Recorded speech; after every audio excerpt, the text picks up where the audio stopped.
രാജ്യാന്തരത്തിലേക്ക് എല്ലാ പ്രേക്ഷകർക്കും സ്വാഗതം. ആദ്യം നോക്കാം പ്രധാന വാർത്തകൾ.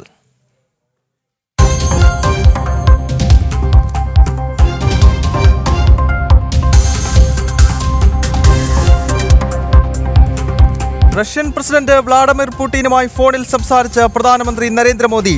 യുക്രൈൻ സംഘർഷം മോദിയോട് വിശദീകരിച്ച് പുടിൻ. അന്താരാഷ്ട്ര ഉഭയകക്ഷി വിഷയങ്ങളിൽ ചർച്ച നടന്നു.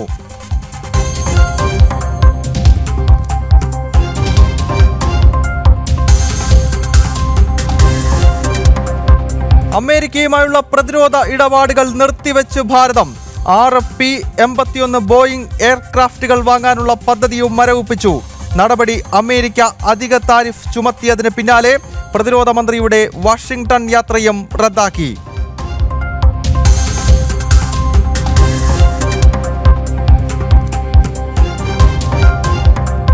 ബീഹാറിലെ വോട്ടർ പട്ടിക പരിഷ്കരണത്തിൽ ശക്തമായ പ്രതികരണവുമായി അമിത്ഷാ. അനധികൃത കുടിയേറ്റക്കാർക്ക് വോട്ടർ പട്ടികയിൽ ഇടം നൽകാനാവില്ല. ഭാരതത്തിൽ ജനിക്കാത്തവർക്ക് വോട്ടവകാശം ഭരണഘടന നൽകുന്നില്ല. ഭരണഘടനയുമായി കറങ്ങി നടക്കുന്നവർ നടപടിയെ എതിർക്കുന്നുവെന്നും അമിത്ഷാ.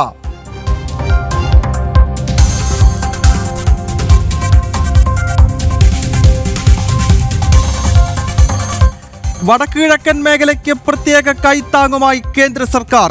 അസാമിനും ത്രിപുരയ്ക്കും 7250 കോടി രൂപയുടെ പ്രത്യേക വികസന പാക്കേജ്. സാങ്കേതിക വിദ്യാഭ്യാസത്തിനും ഗവേഷണത്തിനും 4200 കോടി രൂപയുടെ പദ്ധതി. പാചകവാതക വില വർധനവ് തടയുന്നതിന് 30,000 കോടി രൂപയുടെ സബ്സിഡിയെന്നും കേന്ദ്രമന്ത്രി അശ്വനി വൈഷ്ണവ്.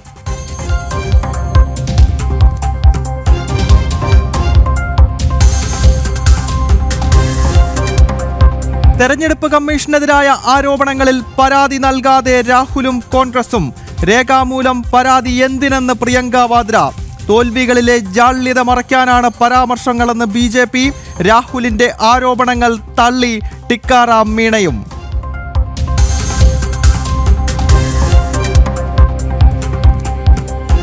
അയോധ്യ ക്ഷേത്ര മാതൃകയിൽ സീതയുടെ ജന്മഭൂമിയിൽ മാ ജാനകി ക്ഷേത്രം. ബീഹാറിലെ മിഥിലയിൽ സീതാദേവി ക്ഷേത്രത്തിന് തറക്കല്ലിട്ട് അമിത്ഷാ. ആചാര്യന്മാരുടെ സാന്നിധ്യത്തിൽ ഭൂമി പൂജയും.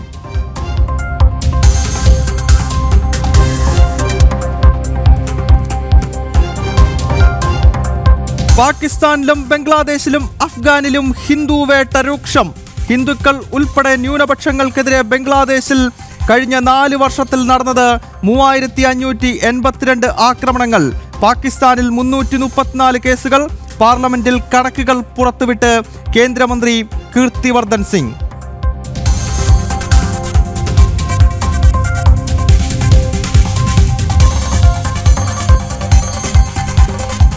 കേന്ദ്ര സർക്കാരിനും പ്രധാനമന്ത്രിക്കും നന്ദി. കേന്ദ്രമന്ത്രി ജോർജ് കുര്യനെ നേരിട്ട് വിളിച്ച് ഉത്തരാഖണ്ഡ് ദുരന്തത്തിൽ രക്ഷപ്പെട്ട മലയാളികൾ. വഴിയൊരുക്കി ജനം TV.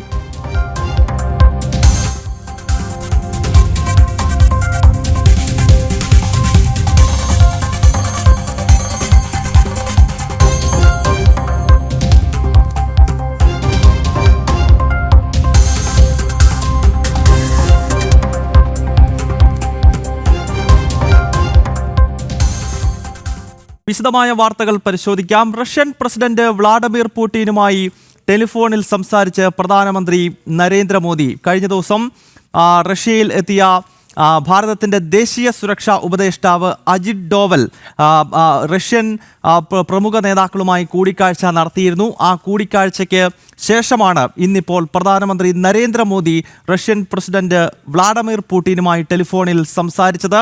വിവിധ വിഷയങ്ങളിൽ ചർച്ചയായി. അതിൽ ഏറ്റവും പ്രധാനം റഷ്യയും യുക്രൈനും തമ്മിൽ നടന്നുകൊണ്ടിരിക്കുന്ന യുദ്ധം സംബന്ധിച്ചുള്ള വിഷയങ്ങൾ ഇരുവരും ടെലിഫോണിൽ സംസാരിച്ചുവെന്നാണ് മനസ്സിലാക്കാൻ സാധിക്കുന്നത്. വിവരങ്ങളുമായി ഐസൺ ജോസ് ചേരുകയാണ്. ഐസൺ, നമുക്കറിയാം ഇപ്പോഴത്തെ പ്രത്യേക സാഹചര്യം, അതായത് അമേരിക്ക ഒരു ഭാഗത്ത് അധിക തീരുവ മുന്നോട്ട് വെച്ചുകൊണ്ട് നമുക്കുമേൽ വലിയ തോതിലുള്ള ഒരു സമ്മർദ്ദം ചെലുത്താൻ ശ്രമിക്കുന്നു. അതിൻ്റെ അടിസ്ഥാനപരമായ കാരണം തന്നെ റഷ്യയിൽ നിന്നും ഭാരതം എണ്ണ ഇറക്കുമതി ചെയ്യുന്നതാണ്. അങ്ങനെ അമേരിക്ക ഒരു ഭാഗത്ത് സമ്മർദ്ദം ചെലുത്തുവാനോ അതല്ലെങ്കിൽ മറ്റൊരു തലത്തിൽ അതൊരു പ്രകോപനത്തിൻ്റെ ഭാഷയിലൂടെയൊക്കെ കാര്യങ്ങൾ നീക്കാൻ ശ്രമിക്കുമ്പോഴും ഭാരതം സ്വന്തം നിലപാടുകളിൽ അടിയുറച്ചു നിൽക്കും എന്ന സന്ദേശം ഒരിക്കൽ കൂടി നൽകുകയാണല്ലോ.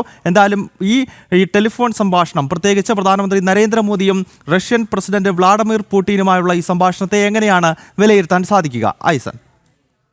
തീർച്ചയായും ഗൗതം സൂചിപ്പിച്ചതുപോലെ ഈ ടെലിഫോൺ സംഭാഷണത്തിൻ്റെ ആ ഒരു അടിസ്ഥാന കാരണം അല്ലെങ്കിൽ അതിലേക്ക് നയിച്ച ഒരു വിഷയമെന്ന് പറയുന്നത് ഇക്കഴിഞ്ഞ ദിവസം ഭാരതത്തിനെതിരെ ചുമത്തിയ 25% അധിക താരിഫ് തന്നെയാണ്. സെപ്റ്റംബർ 17 മുതൽ അത് നടപ്പാകാനിരിക്കുന്നു. അതിൽ ഏറ്റവും പ്രധാനപ്പെട്ട ഘടകം റഷ്യയുമായുള്ള എണ്ണ ഇടപാട് സംബന്ധിച്ചുള്ളൊരു വിഷയം. അതായത് റഷ്യയിൽ നിന്നും എണ്ണ വാങ്ങുന്നത് നിർത്തിവെക്കണം, ക്രൂഡ് ഓയിൽ വാങ്ങുന്നത് നിർത്തിവെക്കണമെന്ന ഭാരതത്തോടുള്ള ആവശ്യം ഭാരതം അംഗീകരിക്കാതിരുന്നതിനെ തുടർന്നാണ് ഭാരതം അതിന് കൃത്യമായ വിശദീകരണവും നൽകിയിരുന്നു.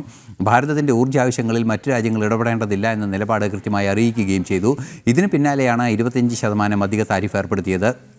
ഈ ഏർപ്പെടുത്തിയ അധിക താരിഫ് സെപ്റ്റംബർ 17 മുതൽ നടപ്പാകാനിരിക്കുന്നു. ഇന്നലെ മുതൽ മറ്റ് താരിഫുകൾ നടപ്പാകുകയും ചെയ്തിരിക്കുന്നു. ആ ഒരു സാഹചര്യത്തിലാണ് ഈ കൂടിക്കാഴ്ചയ്ക്ക് ഇത്തരത്തിലൊരു ടെലിഫോൺ സംഭാഷണത്തിലേക്ക് കാര്യങ്ങൾ എത്തിയതെന്നതാണ് ഏറെ ഗൗരവമർഹിക്കുന്നൊരു വിഷയം. നേരത്തെ സൂചിപ്പിച്ചതുപോലെ ഇന്നലെ അജിത് ഡോവലുമായി കൂടിക്കാഴ്ച നടത്തിയിരുന്നു. സെർജി ലവറോവുമായി എല്ലാം കൂടിക്കാഴ്ച നടത്തിയിരുന്നു. അജിത് ഡോവൽ റഷ്യയിൽ തന്നെ എത്തി. അജിത് ഡോവൽ തന്നെയാണ് ഇക്കാര്യം വളരെ കൃത്യമായി അറിയിക്കുകയും ചെയ്തത്. വ്ളാഡിമിർ പുടിൻ അധികം വൈകാതെ തന്നെ ഭാരതം സന്ദർശിക്കും, അതായത് ഈ മാസം അവസാനം തന്നെ ഭാരതം സന്ദർശിക്കുമെന്ന് ഒരു സൂചനയും അദ്ദേഹം ഇന്നലെ തന്നെ ചർച്ചകളിൽ നൽകുകയും ചെയ്തു. ഇന്ന് ആ സന്ദർശനത്തിന് വേണ്ടിയുള്ള ഒരു ഔദ്യോഗികമായ ക്ഷണവും പ്രധാനമന്ത്രി നരേന്ദ്രമോദിയുടെ ഭാഗത്തു നിന്നുണ്ടായി എന്നതാണ് മറ്റൊരു സുപ്രധാന വിഷയം. മറ്റൊരു പ്രധാന ഘടകം എടുത്തു പറയേണ്ടത് ഈ ചർച്ചകൾ നടക്കുന്നൊരു സാഹചര്യം, അതായത് ഇരു യുക്രൈനും അതുപോലെ തന്നെ റഷ്യയുമായി യുക്രൈൻ സംഘർഷം അവസാനിപ്പിക്കുന്നതിന് ചില ചർച്ചകൾ നടന്ന ഒരു സാഹചര്യമുണ്ടായിരുന്നു. ഈ ചർച്ചകൾ രണ്ട് രാജ്യങ്ങളും സന്ദർശിച്ച് പ്രധാനമന്ത്രി നടത്തുകയും അന്ന് നമുക്കറിയാവുന്നതാണ് ബുദ്ധൻ്റെ നാട്ടിൽ നിന്ന് വരുന്ന ഞാൻ സമാധാനത്തിൻ്റെ സന്ദേശവാഹകനാണ് എന്ന വലിയൊരു സന്ദേശം നൽകുകയും ചെയ്തിരുന്നു. യൂറോപ്യൻ യൂണിയനും അതുപോലെ തന്നെ അമേരിക്കയും ചേർന്ന് തങ്ങളെ വലിയ സംഘർഷത്തിലാക്കുന്നു എന്ന നിലപാട് വളരെ കൃത്യമായി ഭാരതം ഇക്കഴിഞ്ഞ ദിവസം വിദേശകാര്യ മന്ത്രാലയം അറിയിക്കുകയും ചെയ്തിരുന്നു. അതുകൊണ്ട് തന്നെ യൂറോപ്യൻ യൂണിയൻ അംഗത്വത്തിനും നാറ്റോ അംഗത്വത്തിനും ശ്രമിക്കുന്ന യുക്രൈനുമായുള്ളൊരു വിഷയത്തെ പരിഹരിക്കുന്നതിന് ഇടപെടാൻ സാധിക്കുന്ന ഒരു വ്യക്തി എന്ന നിലയിൽ അമേരിക്ക പോലും അംഗീകരിച്ച വ്യക്തിയാണ് പ്രധാനമന്ത്രി നരേന്ദ്രമോദി. അതുപോലെ തന്നെ റഷ്യൻ പ്രസിഡന്റും ഇക്കാര്യത്തിലൊരു തീരുമാനം അത്തരത്തിൽ തന്നെ നിലപാട് അറിയിക്കുകയും ചെയ്തിരുന്നു. ആ കാര്യമാണ് ഇന്ന് സംസാരിച്ചതിൽ പ്രധാനമായ ഘടകമെന്ന് അനൗദ്യോഗികമായ വിവരങ്ങൾ പുറത്തുവരികയും ചെയ്യുന്നുണ്ട്.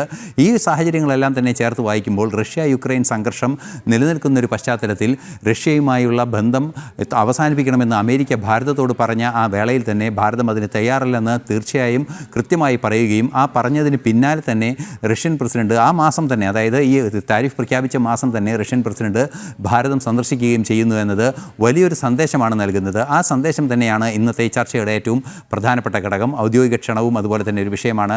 മറ്റു ഉഭയകക്ഷി ചർച്ചകളും, അതായത് ഭാരതവുമായി സഹകരിക്കുക അല്ലെങ്കിൽ ഭാരതവുമായുള്ള ഉഭയകക്ഷി ചർച്ചകളും നയതന്ത്ര ചർച്ചകളും വിഷയമായി ഇന്നത്തെ പ്രധാനമന്ത്രി നരേന്ദ്രമോദിയും അതുപോലെ തന്നെ വ്ളാഡിമിർ പുടിനുമായുള്ള ടെലിഫോൺ സംഭാഷണത്തിൽ നിന്നാണ് അറിയാൻ സാധിക്കുന്നത്. ഗൗതം. റഷ്യൻ പ്രസിഡന്റ് വ്ളാഡിമിർ പുടിനുമായി പ്രധാനമന്ത്രി നരേന്ദ്രമോദി ടെലിഫോണിൽ സംസാരിച്ചിരിക്കുന്നു. ഇപ്പോൾ തുടർന്നുകൊണ്ടിരിക്കുന്ന റഷ്യ യുക്രൈൻ യുദ്ധം ഉൾപ്പെടെയുള്ള വിഷയങ്ങളും മറ്റ് പ്രധാനപ്പെട്ട സംഭവവികാസങ്ങളും ഇരുവരും ടെലിഫോണിൽ സംസാരിച്ചുവെന്നാണ് മനസ്സിലാക്കാൻ സാധിക്കുന്നത്. റഷ്യൻ പ്രസിഡന്റ് വ്ളാഡിമിർ പുടിൻ സമീപകാലത്ത് തന്നെ ഭാരതത്തിലേക്ക് എത്തും എന്ന വാർത്തകൾ നിറഞ്ഞു നിൽക്കുന്ന ഈ ഘട്ടത്തിലും അമേരിക്ക ഒരു ഭാഗത്ത് ഭാരതവും റഷ്യയും തമ്മിലുള്ള ബന്ധത്തിൽ അനാവശ്യമായ ഇടപെടൽ നടത്താൻ ശ്രമിക്കുന്ന ഘട്ടത്തിലുമാണ് പ്രധാനമന്ത്രി നരേന്ദ്രമോദി വ്ളാഡിമിർ പുടിനുമായി ഇന്നിപ്പോൾ സംസാരിച്ചത്. കഴിഞ്ഞ ദിവസം റഷ്യയിൽ അജിത് ഡോവലും നേരിട്ട് എത്തിയിരുന്നു. വാർത്തകളിലേക്ക് തിരികെ. ബീഹാർ വോട്ടർ പട്ടിക പരിഷ്കരണത്തിൽ ശക്തമായ പ്രതികരണവുമായി കേന്ദ്ര ആഭ്യന്തരമന്ത്രി അമിത്ഷാ വോട്ടർ പട്ടികയിൽ നിന്ന് അനധികൃത കുടിയേറ്റക്കാരെ നീക്കം ചെയ്തു. ഭരണഘടനയുമായി കറങ്ങി നടക്കുന്നവരാണ് നടപടിയെ എതിർക്കുന്നതെന്നും ഭാരതത്തിൽ ജനിക്കാത്തവർക്ക് വോട്ടവകാശം ഭരണഘടന നൽകുന്നില്ലെന്നും അമിത്ഷാ തുറന്നടിച്ചു. ബീഹാറിൽ NDA മികച്ച ഭൂരിപക്ഷത്തിൽ ഭരണം നിലനിർത്തുമെന്നും കേന്ദ്ര ആഭ്യന്തരമന്ത്രി കൂട്ടിച്ചേർത്തു. जो भारत में जन्मा नहीं है उसको भारत में वोट देने का अधिकार हमारा संविधान नहीं दे रहा है। ये राहुल बाबा, आप संविधान लेकर घूम रहे हो, तनिक उसको खोलकर पढ़ भी लो। घुसपैठियों को इस देश की चुनावी प्रक्रिया में हिस्सा नहीं लेना है और इसीलिए वो SIR का विरोध कर रहे हैं क्योंकि घुसपैठिए इनकी वोट बैंक है। आप चिंता मत करिए भाइयों बहनों, मोदी जी बिहार में पूरा दौरा करे हैं, मैं भी संगठन की मीटिंगें कर रहा हूं, मुझे स्पष्ट दिखाई पड़ रहा है कि यहां पर आने वाले दिनों में पूर्ण बहुमत के साथ NDA की सरकार बनने वाली है। NDA की सरकार भाइयों बहनों, फिर से सीतामढ़ी, मिथिलांचल, बिहार और देश और दुनिया में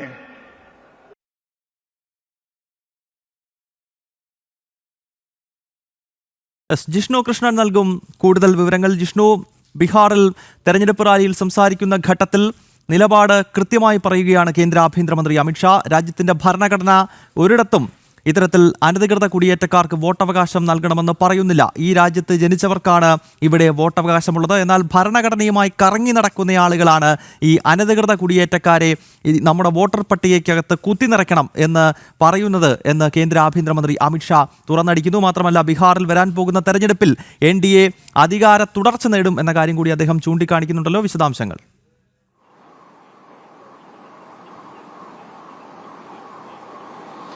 ഗൗതം, ബീഹാർ വോട്ടർ പട്ടിക പരിഷ്കരണത്തിൽ അവിടെ അനധികൃതമായ വോട്ടർമാരെ ഒഴിവാക്കുന്ന നടപടിക്കെതിരെ രൂക്ഷമായിട്ടുള്ള പ്രതികരണവും ആരോപണങ്ങളും കുറ്റപ്പെടുത്തലുകളുമായിരുന്നു കോൺഗ്രസും ഒപ്പം RJDയും ഉൾപ്പെടെയുള്ള പ്രതിപക്ഷ പാർട്ടികൾ കഴിഞ്ഞ ദിവസങ്ങളിൽ നടത്തിയത്. അത്തരക്കാർക്കെതിരെ രൂക്ഷമായിട്ടുള്ള വിമർശനം, പവർഫുൾ പ്രതികരണമാണ് ബീഹാറിന്റെ മണ്ണിൽ നിന്നുകൊണ്ട് തന്നെ കേന്ദ്ര ആഭ്യന്തരമന്ത്രി അമിത്ഷാ നൽകിയിട്ടുള്ളത്. വോട്ടർ പട്ടികയിൽ നിന്ന് അനധികൃത കുടിയേറ്റക്കാരെ ഒഴിവാക്കുകയാണ് തെരഞ്ഞെടുപ്പ് കമ്മീഷൻ ചെയ്തിട്ടുള്ളത്.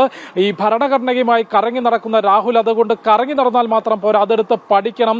അതായത് ഭാരതത്തിൽ ജനിക്കാത്തവർക്ക് ഭരണഘടന വോട്ടവകാശം നൽകുന്നില്ല. അത്തരത്തിലുള്ള അനധികൃത കുടിയേറ്റക്കാരെയാണ് വോട്ടർ പട്ടികയിൽ നിന്ന് തെരഞ്ഞെടുപ്പ് കമ്മീഷൻ ഒഴിവാക്കുന്നത്. എന്നാൽ അതിനെ എതിർക്കുകയാണ് കോൺഗ്രസും RJDയും ഉൾപ്പെടെയുള്ളവർ ചെയ്യുന്നത്. അവർക്കതൊരു വോട്ട് ബാങ്കാണ്. അനധികൃത കുടിയേറ്റക്കാരെയും വോട്ട് ബാങ്കാക്കിക്കൊണ്ട് തെരഞ്ഞെടുപ്പിൽ വിജയിക്കാനാണ് പ്രതിപക്ഷ കക്ഷികൾ അല്ലെങ്കിൽ കോൺഗ്രസും RJDയും എല്ലാം ശ്രമിക്കുന്നത്. പക്ഷേ അമിത്ഷാ കൂട്ടിച്ചേർത്തത് ബീഹാറിൽ പ്രധാനമന്ത്രി നരേന്ദ്രമോദി തെരഞ്ഞെടുപ്പ് പ്രവർത്തനങ്ങൾക്ക് നേതൃത്വം നൽകുന്നുണ്ട്. കൂടാതെ ഞാനും അത്തരത്തിൽ, അതായത് അമിത്ഷാ പറയുന്നത്, ഞാനും തെരഞ്ഞെടുപ്പുമായി ബന്ധപ്പെട്ട സംഘടനാ യോഗങ്ങളിൽ കഴിഞ്ഞ ദിവസങ്ങളിൽ പങ്കെടുത്തു. അതുകൊണ്ട് ജനങ്ങൾക്ക് ഉറപ്പ് നൽകാൻ സാധിക്കുന്നത് വരുന്ന നിയമസഭാ തെരഞ്ഞെടുപ്പിൽ ബീഹാറിന്റെ മണ്ണിൽ NDA സഖ്യം, BJP NDA സഖ്യം മികച്ച ഭൂരിപക്ഷത്തിൽ സർക്കാർ രൂപീകരിക്കുമെന്ന പ്രഖ്യാപനമാണ്, ഭരണം നിലനിർത്തുമെന്ന പ്രഖ്യാപനമാണ് അമിത്ഷാ നടത്തിയിട്ടുള്ളത്. കൂടാതെ RJDക്കെതിരെ രൂക്ഷമായിട്ടുള്ള വിമർശനം, പ്രത്യേകിച്ച് തേജസ്വി യാദവിനെതിരെ കൃത്യമായിട്ടുള്ള പ്രതികരണം അമിത്ഷായുടെ ഭാഗത്തുനിന്നുണ്ടായി. ഇന്ന് NDA സർക്കാരിനെതിരെയും വോട്ടർ പട്ടിക പരിഷ്കരണത്തിനെയും എതിരെയും സർക്കാരിന്റെ നടപടികൾക്കെതിരെയും ചില ആരോപണങ്ങൾ തേജസ്വി യാദവ് ഉന്നയിക്കുന്നു. എന്നാൽ തേജസ്വി യാദവ് പിതാവായിട്ടുള്ള ലാലു പ്രസാദ് യാദവിനോട് ചോദിക്കണം. ലാലുവിന്റെ ഭരണത്തിൽ ബീഹാറിൽ തോക്കുകൾ കഥ പറഞ്ഞിരുന്ന കാലത്തെക്കുറിച്ചും അഴിമതിയെക്കുറിച്ചും അക്രമത്തെക്കുറിച്ചും സ്വജനപക്ഷപാതത്തെക്കുറിച്ചും ലാലു പ്രസാദ് യാദവിനോട് ചോദിക്കണം. ലാലു പ്രസാദ് യാദവിന്റെ ഭരണത്തിൽ ബീഹാറിൽ നടന്നിട്ടുള്ള അക്രമ പരമ്പരകൾ കഴിഞ്ഞ കുറച്ച് വർഷങ്ങളായി BJP NDA സർക്കാരുകൾ അത്തരം പ്രവർത്തനങ്ങൾ ബീഹാറിന്റെ മണ്ണിൽ നിന്ന് തുടച്ചു നീക്കുകയും ബീഹാറിനെ പുതിയൊരു പാതയിലേക്ക് നയിക്കുകയുമാണ്. അതുകൊണ്ട് ജനങ്ങളുടെ പൂർണ്ണമായ പിന്തുണ BJP NDA സഖ്യത്തിനൊപ്പം ഉണ്ടാകും.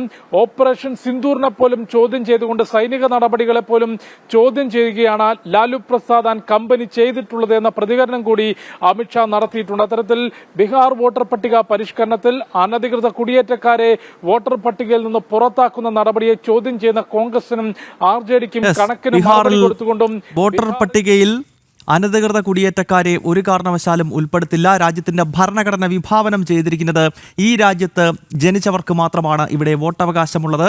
ഭരണഘടനയും കയ്യിലേന്തി രാജ്യം ചുറ്റി നടക്കുന്ന ആളുകൾ ഇത് മനസ്സിലാക്കാതെ ഇപ്പോൾ നടന്നുകൊണ്ടിരിക്കുന്ന വോട്ടർ പട്ടിക പരിഷ്കരണത്തെ ഒരു കാര്യവുമില്ലാതെ എതിർക്കുകയാണ് എന്നാണ് ബീഹാറിൽ സംസാരിക്കവേ കേന്ദ്ര ആഭ്യന്തരമന്ത്രി അമിത്ഷാ വ്യക്തമാക്കിയത്. ബീഹാറിലെ മിഥിലയിൽ സീതാദേവി ക്ഷേത്രം ഒരുങ്ങുന്നു. ആചാര്യന്മാരുടെ സാന്നിധ്യത്തിൽ കേന്ദ്ര ആഭ്യന്തരമന്ത്രി അമിത്ഷാ ഭൂമി പൂജയും ക്ഷേത്രത്തിന്റെ തറക്കല്ലിടിയിൽ ചടങ്ങും നിർവഹിച്ചു. അയോധ്യ ക്ഷേത്രത്തിന്റെ മാതൃകയിലാണ് സീതാദേവിയുടെ ജാനകി ക്ഷേത്രവും ഒരുങ്ങുന്നത്.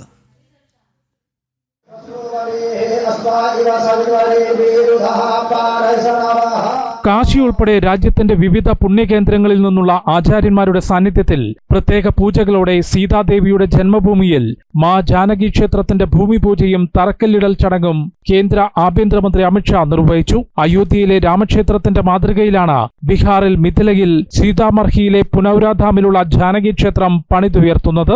സീതാദേവിയുടെ ജന്മഭൂമിയിൽ ക്ഷേത്രം യാഥാർത്ഥ്യമാവുകയാണെന്നും എല്ലാ സീതാരാമഭക്തന്മാർക്കും ആശംസകൾ അറിയിക്കുന്നതായും ചടങ്ങുകൾക്ക് ശേഷം അമിത്ഷാ പറഞ്ഞു. कि आज मां जानकी के जन्म जहां हुआ वहां पुनरोधाम मंदिर का परिसर का समग्र विकास का नींव डालने का काम हुआ है. भाइयों बहनों, आज मैं इसी मंच पर से देश भर में माता जानकी और प्रभु श्री राम की अनन्य भक्ति में लीन करोड़ों भक्तों को भी हृदय से बहुत बहुत शुभकामनाएं देना चाहता हूं। 882 കോടി രൂപ ചെലവിൽ 67 ഏക്കറിലാണ് മാ ജാനകി ക്ഷേത്ര സമുച്ചയം നിർമ്മിക്കുന്നത്. ശ്രീ ജാനകി ജന്മഭൂമി പുനൗര ധാം മന്ദിർ ന്യാസ് സമിതി എന്ന പേരിൽ 9-അംഗ ട്രസ്റ്റിന്റെ മേൽനോട്ടത്തിലാണ് ക്ഷേത്ര നിർമ്മാണം. ഭൂമി പൂജയിലും ചടങ്ങുകളിലും ബീഹാർ മുഖ്യമന്ത്രി നിതീഷ് കുമാർ, ഉപമുഖ്യമന്ത്രി സാമ്രാട് ചൌധരി, കേന്ദ്രമന്ത്രി ചിരാഗ് പാസ്വാൻ തുടങ്ങി നിരവധി പേർ പങ്കെടുത്തു. ജനം, ഡൽഹി. അമേരിക്കയുമായുള്ള പ്രതിരോധ ഇടപാടുകൾ നിർത്തിവെച്ച് ഭാരതം. അമേരിക്ക അധിക താരിഫ് ചുമത്തിയതിന് പിന്നാലെയാണ് നടപടി. പ്രതിരോധ മന്ത്രിയുടെ വാഷിംഗ്ടൺ യാത്രയും റദ്ദാക്കി.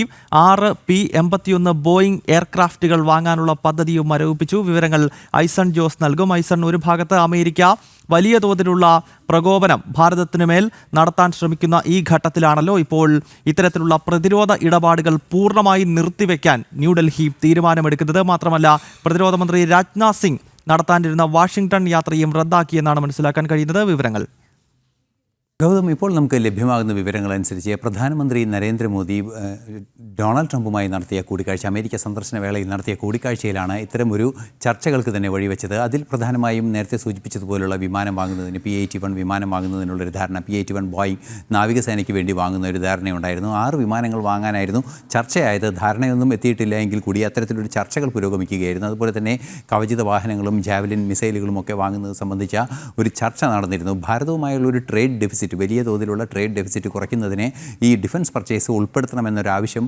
വന്നതിൻ്റെ അടിസ്ഥാനത്തിലാണ് അത്തരത്തിലൊരു തത്വത്തിൽ ധാരണയുണ്ടായത്. ഈ ധാരണയുടെ അടിസ്ഥാനത്തിൽ തുടർ ചർച്ചകൾ നടക്കുകയും ബോയിങ് വിമാനങ്ങൾ വാങ്ങുന്നതിനെ $3.6 ബില്യൺ ഒരു ധാരണയ്ക്ക് ഏകദേശം രൂപമാവുകയും ചെയ്തു. ഈ ധാരണയുടെ അടിസ്ഥാനത്തിലാണ് പ്രതിരോധ മന്ത്രി രാജ്നാഥ് സിംഗ് വരുന്ന ആഴ്ചകൾക്ക് ഏതാണ്ട് ഒരു മാസത്തിനുള്ളിൽ വാഷിംഗ്ടൺ സന്ദർശിക്കാനുള്ള ഒരു പദ്ധതി ആസൂത്രണം ചെയ്യപ്പെടുകയും ചെയ്തത്. ഇന്ന് വാഷിംഗ്ടൺ സന്ദർശിക്കാനുള്ള പ്രതിരോധ മന്ത്രിയുടെ തീരുമാനം പൂർണ്ണമായും റദ്ദാക്കുകയും അതുപോലെ തന്നെ ഈ $3.6 ബില്യൺ വിമാനം വാങ്ങാനുള്ള കരാർ നിർത്തിവെക്കുകയും ചെയ്തിരിക്കുകയാണ്. അതിൻ്റെ പ്രോസസ്സ് നിർത്തിവെക്കുകയും ചെയ്തിരിക്കുകയാണ്. പല നടപടിക്രമങ്ങളുണ്ട് ഡിഫൻസ് പ്രൊക്യൂർമെൻറ്റിൻ്റെ, അതായത് ഡിഫൻസ് അക്വിസിഷൻ കൗൺസിലിൻ്റെയും പ്രധാനമന്ത്രിയുടെ ക്യാബിനറ്റിൻ്റെയും എല്ലാം തന്നെ അംഗീകാരം ലഭിച്ചതിന് ശേഷം മാത്രമായിരിക്കും ഈ ഡിഫൻസ് പർച്ചേസ് നടത്തുക.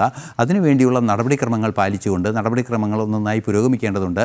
ആ പ്രോസസ്സിൽ നിൽക്കുന്ന വേളയിലുള്ള ആ പരിപാടികളാണ് ഈ അടുത്ത കാലത്ത് 6 മാസം മുമ്പുണ്ടായ ചർച്ചകളിൽ ഉരുത്തിരിഞ്ഞു വന്ന ധാരണയുടെ അടിസ്ഥാനത്തിലുള്ളതാണ് ഇപ്പോൾ നിർത്തിവെച്ചിരിക്കുന്നത്. തീർച്ചയായും വാഷിംഗ്ടൺ സന്ദർശിക്കാനുള്ള പ്രതിരോധ മന്ത്രിയുടെ തീരുമാനം മാറ്റിവെച്ചത് തന്നെ കൃത്യമായൊരു സൂചനയാണ്. അത് റദ്ദാക്കുക തന്നെ ചെയ്തിരിക്കുന്നു എന്നാണ് അറിയാനും സാധിക്കുന്നത്. അമേരിക്ക തുടരുന്ന പ്രകോപനങ്ങൾക്കിടെ ഇപ്പോൾ ഭാരതം അമേരിക്കയുമായുള്ള എല്ലാ പ്രതിരോധ ഇടപാടുകളും നിർത്തിവെക്കാൻ തീരുമാനിച്ചിരിക്കുകയാണ്. വാഷിംഗ്ടണിലേക്ക് കേന്ദ്ര പ്രതിരോധ മന്ത്രി രാജ്നാഥ് സിംഗ് നടത്താനിരുന്ന യാത്രയും അടിയന്തരമായി റദ്ദാക്കിയിരിക്കുന്നുവെന്നാണ് ഐസൺ ജോസ് റിപ്പോർട്ട് ചെയ്യുന്നത്. LPG സബ്സിഡികൾക്ക് നഷ്ടപരിഹാരമായി എണ്ണ കമ്പനികൾക്ക് 30,000 കോടി രൂപ നൽകാൻ പ്രധാനമന്ത്രി നരേന്ദ്രമോദിയുടെ അധ്യക്ഷതയിൽ ചേർന്ന കേന്ദ്ര മന്ത്രിസഭായോഗത്തിന്റെ അംഗീകാരം. 12 ഗഡുക്കളായിരിക്കും നഷ്ടപരിഹാരം നൽകുക. പൊതുമേഖലാ എണ്ണ കമ്പനികളായ IOCL, BPCL, HPCL എന്നിവരാണ് ഗാർഹിക LPG സിലിണ്ടറുകൾ ഉപഭോക്താക്കൾക്ക് നിയന്ത്രിത വിലയ്ക്ക് വിതരണം ചെയ്യുന്നത്. കേന്ദ്ര മന്ത്രിസഭാ യോഗ തീരുമാനങ്ങൾ വിശദീകരിക്കുകയായിരുന്ന അശ്വനി വൈഷ്ണവാണ് ഇക്കാര്യം വ്യക്തമാക്കിയത്.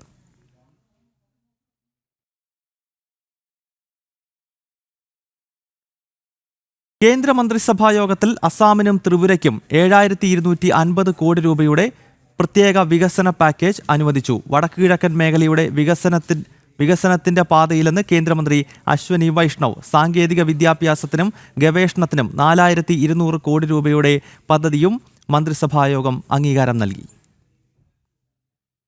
असम और त्रिपुरा में उन चारों के लिए स्पेशल डेवलपमेंट पैकेज बनाए, वो आज कैबिनेट में अप्रूव हुआ. इसमें टोटल 7,250 करोड़ रुपीस का ये पैकेज है, जिसमें से 4,250 करोड़ रुपीस सेंट्रल गवर्नमेंट से आएंगे और 3,000 करोड़ रुपीस स्टेट गवर्नमेंट के.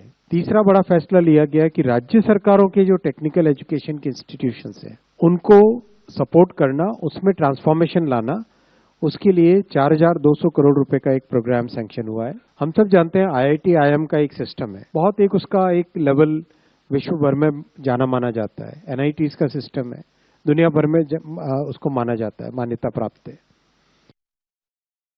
ജിഷ്ണു കൃഷ്ണൻ വിവരങ്ങൾ നൽകും. ജിഷ്ണു, 2014 അധികാരത്തിലേറിയതിനു ശേഷം നരേന്ദ്രമോദി സർക്കാർ വലിയ പ്രാധാന്യമാണ് വടക്കുകിഴക്കൻ മേഖലയ്ക്ക് നൽകുന്നത്. അവിടെ റോഡുകളും പാലങ്ങളും നിർമ്മിക്കാനും മറ്റ് അടിസ്ഥാന സൗകര്യ വികസനങ്ങൾക്ക് വലിയ പ്രാധാന്യം നരേന്ദ്രമോദി സർക്കാർ 2014 മുതൽ തന്നെ നൽകുന്നുണ്ട്. ഇപ്പോഴിതാ കേന്ദ്ര മന്ത്രിസഭാ യോഗ തീരുമാനത്തിൽ കൃത്യമായി ഏതാണ്ട് 7200 കോടി രൂപയുടെ പദ്ധതിയാണ് ത്രിപുര, അസോം എന്നീ 2 വടക്കുകിഴക്കൻ സംസ്ഥാനങ്ങൾക്കായി നൽകിയിരിക്കുന്നത് എന്നതാണ് ഏറെ ശ്രദ്ധേയം. ഈ വാർത്തയോടുകൂടി രാജ്യാന്തരത്തിൻ്റെ ഈ അധ്യായം ഇവിടെ അവസാനിക്കുന്നു. നാളെ വൈകുന്നേരം ഇതേ സമയത്ത് കാണാം. നന്ദി, നമസ്തേ.